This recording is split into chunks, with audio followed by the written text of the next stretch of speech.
আসসালামু আলাইকুম my lovely viewers, কেমন আছেন আপনারা? আজ আপনাদের জন্য নতুন আরও একটি বান রুটির রেসিপি নিয়ে আসলাম। কথায় আছে না, আগে দৃষ্টিদারি পরে গুণ বিচারি। আজকের রুটিটা মাশাআল্লাহ দেখতে যেমন সুন্দর, খেতেও তেমনি সুস্বাদু। তো চলুন কিভাবে এই অসাধারণ রুটি বানানো হয় তার টেকনিকটা দেখিয়ে দিই খুব সহজ নিয়মে। প্রথমে আমি এর জন্য 3 কাপ পরিমাণ আটা নিয়েছি। আপনারা হয়তো দেখতেই পাচ্ছেন আমি এগুলো চালনি দিয়ে চেলে নিয়েছি। এরপর এতে দিয়ে দিলাম 1 টেবিল চামচ পরিমাণ চিনি এবং এর সাথে আরও দিব স্বাদ মতো লবণ। তার সাথে আরও দিব 3 চা চামচ ইস্ট, অর্থাৎ প্রতি 1 কাপের জন্য 1 চামচ। এরপর দিব 3 চা চামচ পরিমাণ সয়াবিন তেল। এবার সবগুলো উপকরণ হাতের সাহায্যে মেখে নিচ্ছি। এরপর এতে একটু একটু করে পানি মিশাবো আর বারে বারে ঘুরিয়ে ঘুরিয়ে মাখবো যতক্ষণ না পর্যন্ত পারফেক্ট একটি ডো তৈরি হবে। মনে রাখবেন এখানে একসাথে পানি দেওয়া যাবে না। এই তো পানি দিয়ে আমি পারফেক্ট একটি ডো তৈরি করে ফেলছি।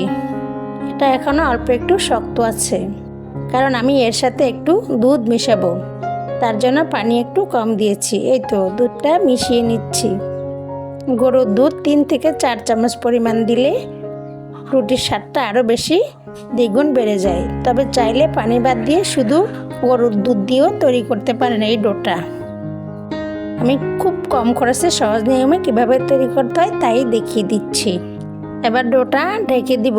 15 থেকে 20 মিনিট পর ঢাকনা খুলে দেখব ডোটা কেমন হয়েছে। এই তো দেখুন আমার ডোটা পারফেক্ট ফুলে গিয়েছে, তার মানে আমার ডোটা সম্পূর্ণ প্রস্তুত।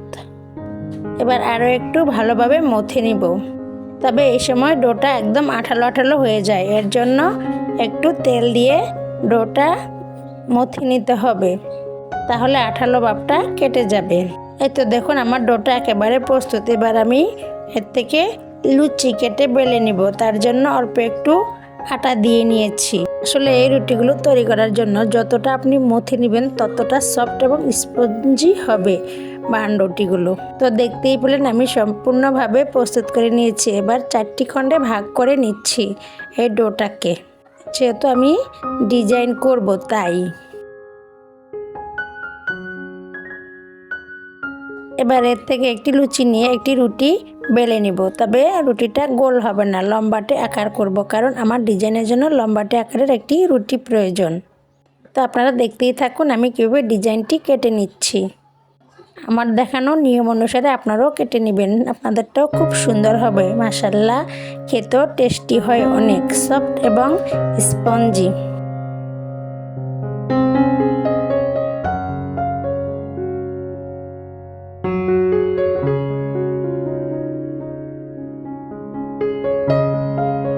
এই তো ছুরির সাহায্যে একটি ডিজাইন কেটে নিয়েছি। এবার দুপাশ থেকে চেপে চেপে দিয়ে উপর থেকে ঘুরিয়ে ঘুরিয়ে নিচের দিকে নিয়ে আসবো, একটি ডিজাইন হয়ে যাবে। দেখুন একটি ডিজাইন হয়ে গিয়েছে। এবার এটা এক সাইডে রেখে দিয়ে আমি আরেকটি ডিজাইন কেটে দেখিয়ে দিচ্ছি আপনাদেরকে। আপনারা হয়তো লক্ষ্য করলে বুঝতে পারবেন আমি আগের রুটিটাতে শেষ মাথা পর্যন্ত কেটে দিয়েছি, কিন্তু এবারে রুটিটাতে আমি শেষ মাথা পর্যন্ত কাটছি না, শেষ মাথায় গিয়ে অল্প একটু রেখে দিয়েছি। এতে করে আমার আরও একটি নতুন ডিজাইন তৈরি হয়ে যাবে। এরপর চেপে চেপে খুব সুন্দর করে রোল বানিয়ে ঘুরিয়ে ঘুরিয়ে একটি শেপ তৈরি করে নিয়েছি। আপনারাও একই প্রক্রিয়ায় তৈরি করে নেবেন। এবার আমি যে পাত্রে রুটিগুলো বেক করব সেই পাত্রটিতে একটু তেল মেখে নিয়েছি এবং এতে সবগুলো রুটি একে একে দিয়ে দিয়েছি এবং বাড়তি যে ডো ছিল তা দিয়ে আমি একটি ঘুরিয়ে পেঁয়াজ দিয়ে একটি রোলের মতো তৈরি করে নিয়েছি। এবার সেটাকে বর্ডার হিসাবে ব্যবহার করেছি। তো দেখতেই পেলেন কত সহজে সুন্দর ডিজাইন দিয়ে রুটি বানিয়ে নিলাম। এবার এগুলোকে 10 মিনিটের জন্য ঢাকনা দিয়ে ঢেকে দিয়েছি। রুটিটা আরও একটু ফুলে গিয়েছে দেখুন। এরপর একটি ডিমের কুসুম দিয়ে রুটিগুলোকে ব্রাশ করে নিচ্ছি, যাতে কালারটা সুন্দর আসে এবং খেতেও মজা লাগবে। এর উপরে চাইলে সাদা তিলও দেওয়া যায়। তো ডিম ব্রাশ করার পরে আমি আরও 5 মিনিটের জন্য ঢেকে দিয়েছিলাম। 5 মিনিট পর দেখুন আরও সুন্দর ফুলে গিয়েছে। এবার আমি বেক করব। প্রথমে চুলা একটি বড় পাত্র বসিয়ে দিয়েছি, সেটাকে 5 মিনিটের জন্য ফ্রি হিট করে নিয়েছি এবং এর ভিতরে একটি স্ট্যান্ড বসিয়ে দিয়েছি। এবার স্ট্যান্ডের ভিতরে যে পাত্রে আমি রুটিগুলো রেখেছি সে পাত্রটি বসিয়ে দিলাম। এই রুটিটা বেক হতে বেশি সময় লাগবে না, 5 মিনিটের মতো সময় লাগবে। 5 মিনিট পর আমি ঢাকনা খুলে দেখব, তবে মনে রাখবেন চুলার জাল কিন্তু মিডিয়াম টু লোতে আছে। 5 মিনিট পর ঢাকনা খুলে আমি আরও একটু এগ ব্রাশ করে নিয়েছি, তাতে করে রুটিটা আরও সফট হবে। এরপর 1 মিনিট রেখে ঢাকনা দিয়ে দিব। 1 মিনিট পর আবার ঢাকনা খুলে রুটিটাকে এবার উলট করে দিব।